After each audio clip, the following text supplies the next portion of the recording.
आज का टॉपिक है संधारित्र में संचित ऊर्जा, energy stored in a capacitor. तो प्रत्येक संधारित्र को आवेशित करने में कुछ कार्य करना पड़ता है। यही कार्य उस संधारित्र में वैद्युत स्थितिज ऊर्जा के रूप में संचित हो जाती है। ठीक, मतलब संधारित्र में संचित ऊर्जा में सबसे पहले हम किसका डेफिनेशन लिखेंगे? स्थितिज ऊर्जा का। तो स्थितिज ऊर्जा का परिभाषा क्या लिखेंगे यहाँ पर? प्रत्येक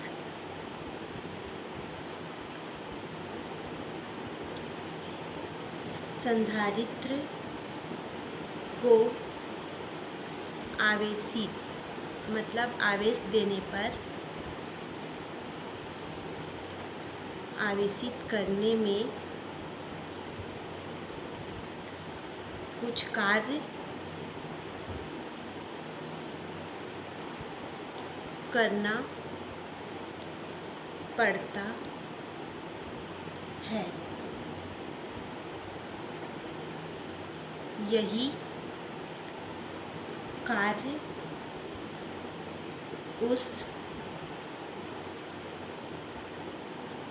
संधारित्र में वैद्युत स्थितिज ऊर्जा के रूप में संचित हो जाता है। ठीक, संधारित्र में संचित ऊर्जा का व्यंजक ज्ञात कीजिए करके आया। तो सबसे पहले स्थितिज ऊर्जा का हम लोग डेफिनेशन लिखेंगे। उसके बाद आगे हम लोग को पहले से पता है कि ये क्या है, संधारित्र का संकेत है और संधारित्र को C से प्रदर्शित किया जाता है। तो मान लो किसी संधारित्र की धारिता C है। अब उसे हम लोग क्या करते हैं, उसे Q आवेश देते हैं। माना संधारित्र की धारिता C है, उसे Q आवेश देने पर उनके दोनों प्लेटों, ये जो प्लेट है उनके दोनों प्लेटों के बीच विभवांतर P क्या होता है, उत्पन्न हो जाता है। अब संधारित्र के आवेशन की प्रक्रिया आवेश को दूसरी प्लेट से पहली प्लेट में स्थानांतरण की प्रक्रिया के तुल्य होती है। ठीक, अगर हम लोग क्या कर रहे हैं, यहाँ पर ये संधारित्र में दो प्लेट होते हैं, इस प्लेट को क्या कर रहे हैं, कोई आवेश दे रहे हैं। तो इसमें का जो आवेश है वो प्रेरण की क्रिया द्वारा यहाँ पर जाती है। तो यहाँ पर का आवेश और यहाँ पर के आवेश ये क्या होती है, इसमें जो स्थानांतरण की प्रक्रिया है वो तुल्य होती है और संपूर्ण आवेश को एक साथ दूसरी प्लेट पर स्थानांतरित नहीं किया जाता। ऐसा माना जाता है कि आवेश को छोटे छोटे भाग में क्रमशः दूसरी प्लेट से पहली प्लेट तक क्या किया जाता है, स्थानांतरित किया जाता है। तो मान लेते हैं किसी क्षण संधारित्र की पहली प्लेट पर Q आवेश, क्या मानते हैं, इतना सब लिखने के बाद आगे लिखेंगे, माना किसी क्षण संधारित्र की पहली प्लेट पर Q आवेश और दूसरी प्लेट पर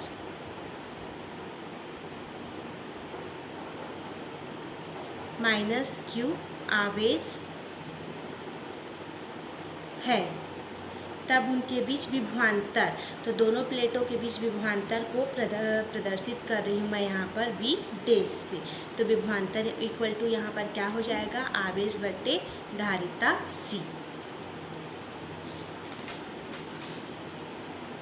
अब मान लेते हैं किसी क्षण, अब क्या मानते हैं, मान लेते हैं किसी क्षण dQ आवेश को दूसरी प्लेट से पहली प्लेट तक स्थानांतरित किया जाता है। इस प्रक्रिया में किया गया कार्य को किसे प्रदर्शित करते हैं, W से।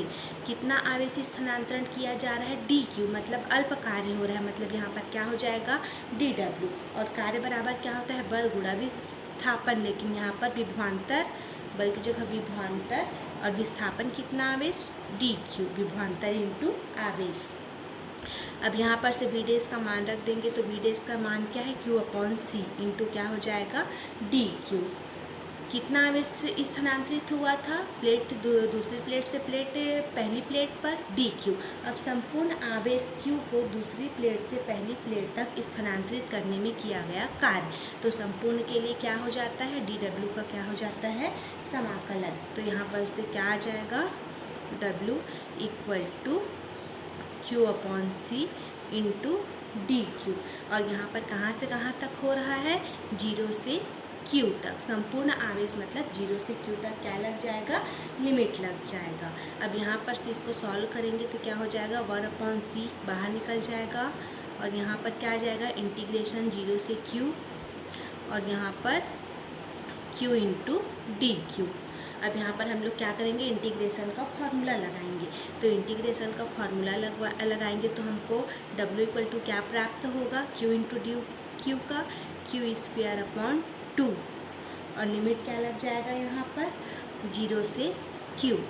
अब क्या करेंगे, यहाँ पर बाहर में हम लोग 1/2c को निकाल देंगे। अब लिमिट लगाएंगे तो क्या लगेगा, upper limit minus lower limit. तो अपर लिमिट क्या है, q, तो एक बार q स्मॉल q की जगह कैपिटल Q स्क्वायर, बीच में माइनस, एक बार स्मॉल q की जगह 0, इतना हमको प्राप्त होगा। ठीक, या फिर इसको हम लोग क्या लिख सकते हैं, w equal to 1/2 q square upon c।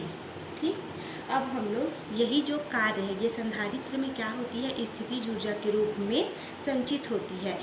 Definition में हमने लिखा था प्रत्येक संधारित्र को आवेशित करने में कुछ कार्य करना पड़ता है और यही कार्य उस संधारित्र में वैद्युत स्थितिज ऊर्जा के रूप में संचित होती है। तो वैद्युत स्थितिज ऊर्जा को किससे प्रदर्शित करते हैं, U से। तो U इक्वल टू क्या प्राप्त होगा, 1/2 q स्क्वायर अपॉन c। ये क्या है, हमारा संधारित्र में संचित ऊर्जा के लिए व्यंजक है।